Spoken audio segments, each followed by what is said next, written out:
अपने हाथों लिखती थी निशु देशवाल ने अपना अंत। पहले ही जानता था जो काम वो कर रहा है उसमें कितना खतरा है।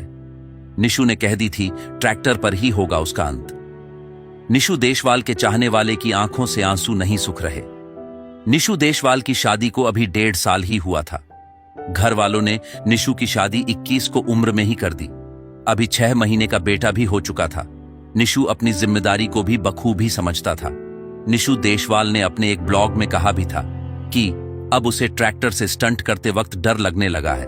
निशु ने कहा कि पहले वो स्टंट में अपना 200% देता था, लेकिन अब 100 भी नहीं दे पाता। निशु का कहना था कि अब उस पर एक परिवार की जिम्मेदारी है। निशु देशवाल ने यह भी कहा कि उसे ट्रैक्टर से बहुत प्यार है। अगर कभी उसकी मौत आए तो ट्रैक्टर पर ही आए, तो उसे वो मौत भी हंसते हंसते कबूल होगी। लेकिन निशु की मौत से उसके परिवार टूट गया है। निशु को पत्नी को कल से होश भी नहीं आया है। बेटे को आंखों में पिता के लिए इंतजार अब भी दिख रहा है, लेकिन उस मासूम को कौन समझाए कि अब उसके पापा लौट कर नहीं आने वाले। जिस ट्रैक्टर पर निशु देशवाल को खुद से भी ज्यादा भरोसा था, वही निशु के लिए मौत का कारण बना। घर बड़े भाई से कहकर निकला था कि आज कुछ बड़ा धमाल करने वाला हूं, लेकिन किसी को शंका नहीं थी कि आज निशु का आखिरी दिन है। निशु परिवार में सबसे छोटा था।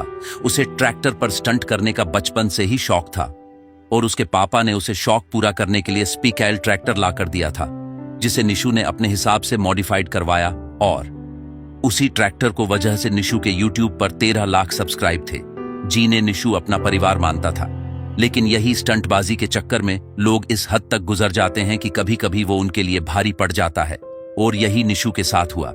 सोमवार सुबह भी वह स्टंट के लिए गांव के खुले खेतों में यमुना किनारे आया था। यहां उसने ट्रैक्टर से कई स्टंट किए, यहां तक कि वो कई वीडियो बना चुका था, लेकिन आखिर में संदिग्ध परिस्थितियों में उसका बैलेंस बिगड़ गया और ट्रैक्टर उसके ऊपर गिर गया, जिससे उसकी मौत हो गई। वीडियो को ज्यादा से ज्यादा शेयर करें ताकि और भी इससे भी एक सबक ले सके।